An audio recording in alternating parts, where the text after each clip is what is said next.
you for the great effort. I'm a big fan of CPM.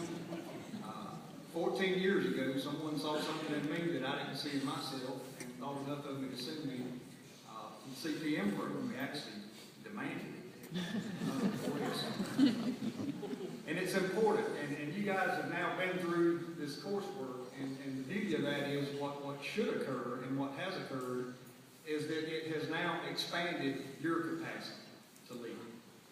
And so in contemplating, this is a big deal for me because I have such a tremendous amount of admiration for the program and what it does and how it transformed my own philosophy and views on leadership.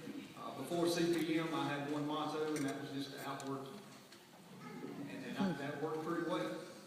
But it was CPM that actually revealed to me that there's a science to all this.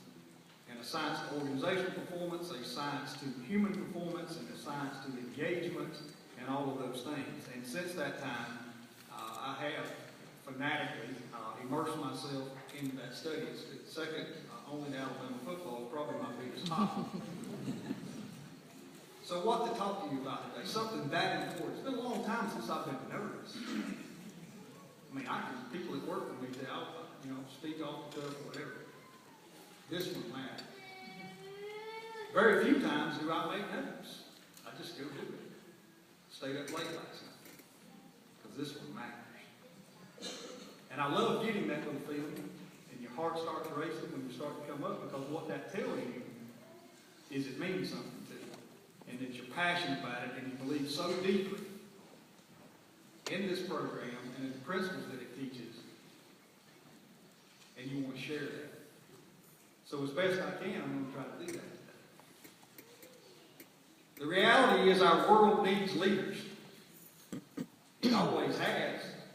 But now more than ever, with the changing tides, the challenges that we face across the globe, and certainly something to be said for in the private sector and the public sector, what we do. The world needs leaders. There are changes in technology, customer expectations, employee expectations, and all of that that sometimes can be chaotic, doesn't deserve just any kind of leader. It deserves a special leader.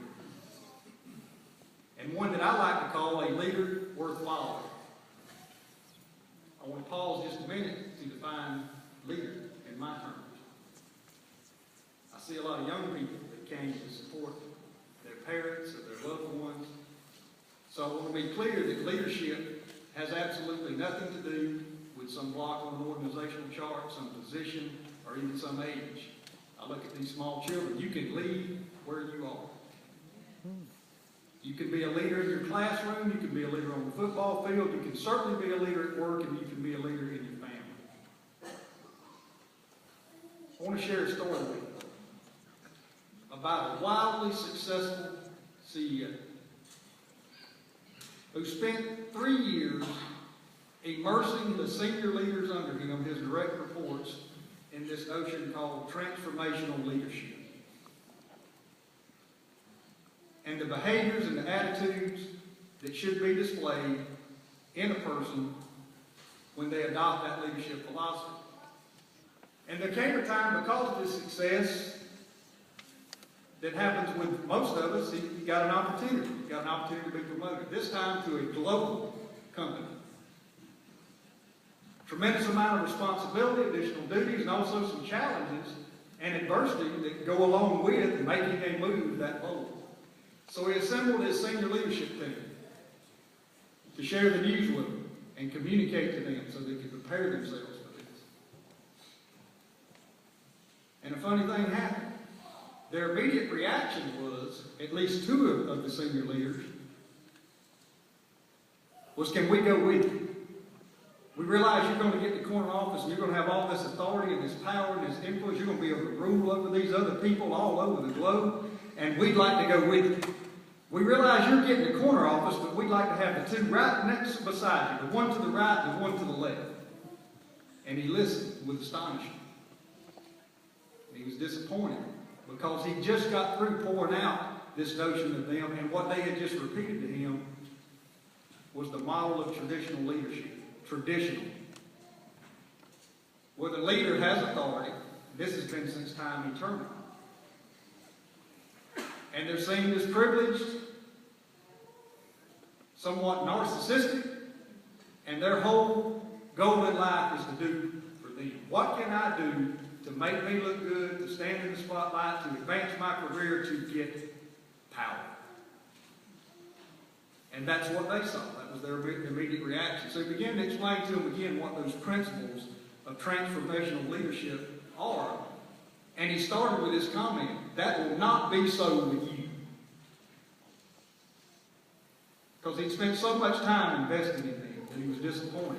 That will not be so in your life and in your leadership journey. What he pointed out was that what we need to do is turn the traditional leadership model over on its head and do something different. That the command and control model of leadership does not instill in other individuals and people a true sense of purpose and belief and an opportunity for them to give the best that they have each and every day. While I was waiting for the doors open, I saw another article today, one of those troubling articles that says that 7 out of 10 employees go to work and leave a workplace every day where they don't feel bad.